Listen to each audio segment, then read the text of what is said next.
preparing a buffer, it's important to remember that buffers are most effective when that ratio of conjugate base to conjugate acid is close to 1.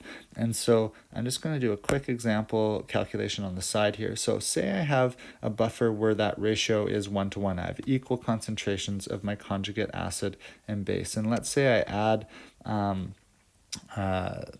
some base, so my conjugate base concentration increases and my conjugate acid decreases. And so this ratio is changing from 1 to now 11 over 9, which is 1.2 repeating.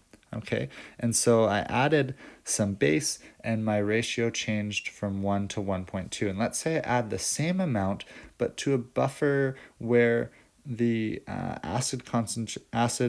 conjugate base and conjugate acid concentrations were not close to 1. So let's say it's 15 to 5. And let's say I add the same amount, so this goes plus 1 minus 1. Well, now my ratio has changed from 15 out of 5, or 3, to 16 out of 4. So that's a much more significant jump, changing from 3 to 4 than changing from 1 to 1.2 repeating. And so buffers, this is just highlighting that buffers are most effective when that ratio of conjugate base to conjugate acid is close to 1. Okay, this is because the addition of acid or base will result in less of a change to the ratio, and therefore the pH. Right, that ratio is really what the buffer calculations are all about. Furthermore, an unequal ratio means that the buffer solution will not be able to resist pH changes by the addition of acid or base equally. So back to this example, I would be able to handle the addition of, for this first buffer, I'd be able to handle the addition of acid and base equally because I have equal concentrations of my conjugate base and conjugate acid. Whereas in the second buffer, I have a lot more conjugate base than acid.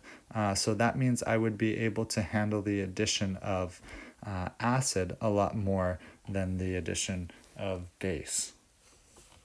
Okay, and so we want that ratio to be close to 1, and once that ratio starts to become quite unequal, well, we really lose our ability for it to be a buffer solution. So buffer solutions ideally exist between a ratio of about 0.1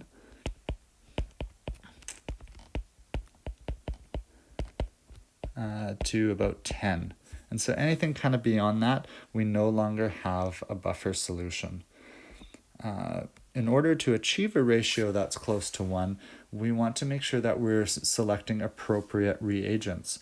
And so as we saw above, and as you can see in the Henderson-Hasselbalch equation, if that ratio is 1, then the pH will equal the pKa. So a good starting point would be to choosing a weak acid whose pKa is close to the desired pH of the buffer. So in the next problem, we're going to actually go through preparing a buffer.